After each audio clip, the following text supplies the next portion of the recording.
I literally threw up this morning. It's all because of a student loan that doesn't even exist. I'm 29 years old. I threw up in my kitchen sink this morning after opening a bank statement. It wasn't meant for me. My husband Dave is 32. We've been married for 3 years.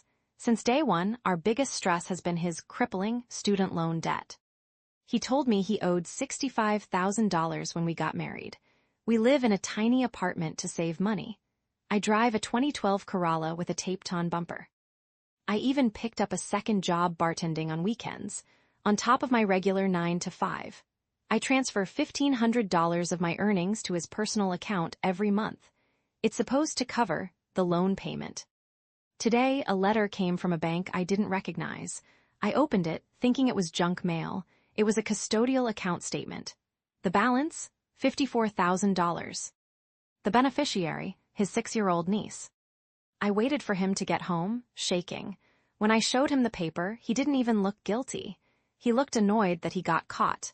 He admitted that he paid off his student loans 4 years ago. He used an inheritance from his grandmother. He never told me about it. So, where has my $1,500 a month been going? To his sister. Dave's sister is a free spirit. She refuses to work steady jobs. Dave decided it was his duty to build a nest egg for her daughter. He's been taking my hard-earned bartending money earned while standing on my feet for 10 hours, a shift dealing with drunk creeps, and funneling it into a trust fund for a child that isn't ours. He said, "You wouldn't have agreed to it if I asked." He was casually pouring himself a drink. "My niece deserves a future. You're being selfish. We have a roof over our heads, don't we?" I screamed that we could have bought a house by now. We could have started our asterisk family. He told me I was being materialistic. He said that blood is thicker than water. I packed a bag and went to my mom's. He's now blowing up my phone. He's telling me I'm a monster for wanting to rob his niece of her education fund. I feel like I've been funding a lie for 3 years. Am I crazy for thinking this is financial infidelity? Or does he have a point about family duty?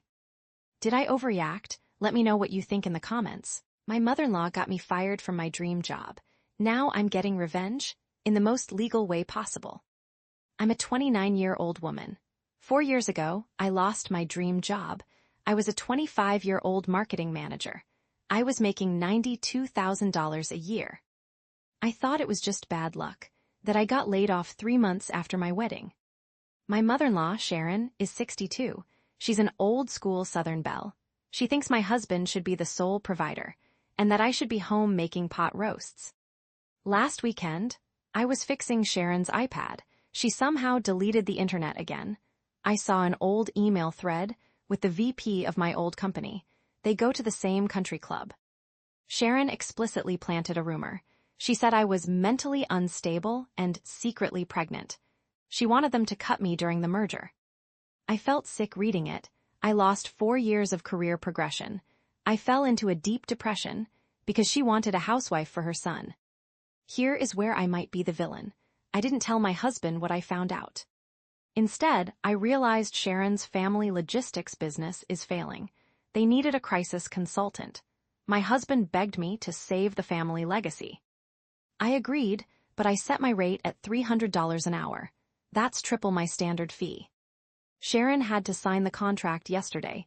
I looked her dead in the eye and said, "It's expensive to fix past mistakes, Sharon." She turned pale. She knows I know. Now I'm auditing the company's payroll. She manages it. I've found discrepancies. Nothing illegal, just lazy accounting. It's costing them about $15,000 a month. I have a meeting with the board on Friday. My husband and his dad are on the board. I have the power to recommend she be removed from her position to optimize costs.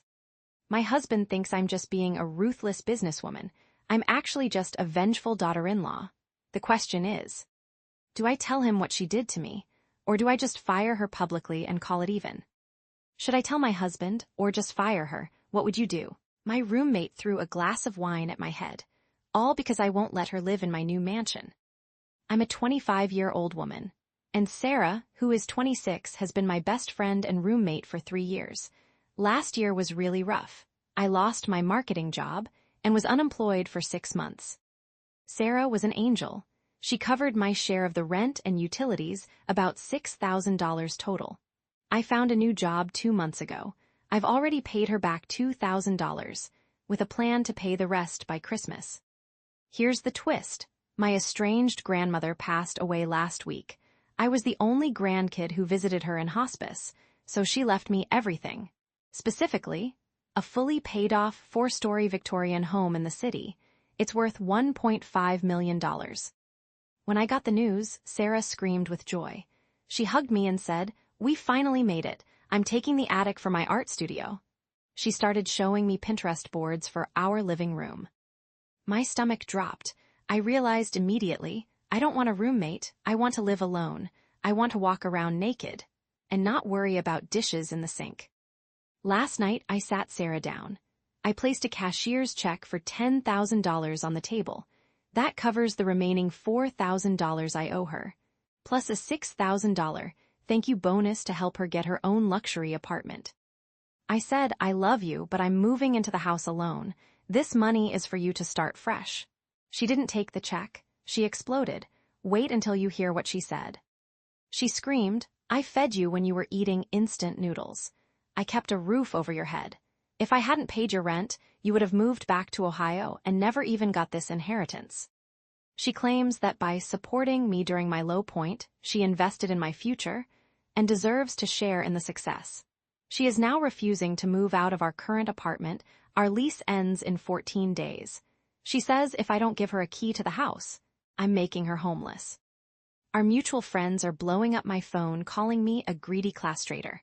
I feel like the $10,000 was generous, but maybe I owe her a room? Am I the a-hole? So am I the a-hole, or is she? Let me know what you think. My husband hid my passport to stop me from going on our honeymoon, so I went without him. I'm a 27-year-old woman. I'm writing this from the Maldives. I'm sipping a mimosa in an overwater bungalow. My 32-year-old husband, Dave, is back in Wisconsin. He's left me 47 missed calls. He is absolutely losing his mind. We got married 6 months ago. We delayed our honeymoon to save money. The trip cost $15,000. I paid for about 70% of it. I worked extra nursing shifts. It was supposed to be 10 days of paradise. No cooking, no cleaning, and definitely no responsibilities. Dave has a rescue Weimaraner named Cooper. I love the dog, but Dave is obsessed. He treats Cooper like a human child. He refuses to crate him. He claims Cooper has severe separation anxiety. But honestly, I think Dave is the one with the anxiety. The plan was for Dave's sister to house sit. She loves Cooper, but 3 days before our flight, Dave sat me down. He had tears in his eyes. He said he had a bad feeling. He couldn't leave Cooper. He actually pitched this idea, dead serious. We should forfeit our non-refundable resort booking and rent an RV to go camping in the Badlands, so Cooper could come. Can you believe that? I told him absolutely not. I worked double shifts for a year, for clear water, not a muddy campsite. He called me cold-hearted. Then he said, a real mother wouldn't leave her baby behind. Seriously. The morning of the flight, I couldn't find my passport. I tore the house apart. Finally, I checked the bag of dry dog food. He had buried it at the bottom of the kibble. That was it. I saw red. I grabbed my passport. I called an Uber. I told him, "You want to stay with the dog? Stay with the dog." He blocked the doorway. He was screaming that if I left, I was choosing a vacation over our marriage. I pushed past him and made my flight. Now his mom is texting me. She says I've abandoned my family. She says I'm a selfish brat for enjoying a luxury vacation while my husband is crying at home. I feel justified, but sitting here alone at a romantic dinner for two is starting to make me feel guilty. Am I the a-hole? So am I the a-hole, or is he completely out of line? Let me know in the comments.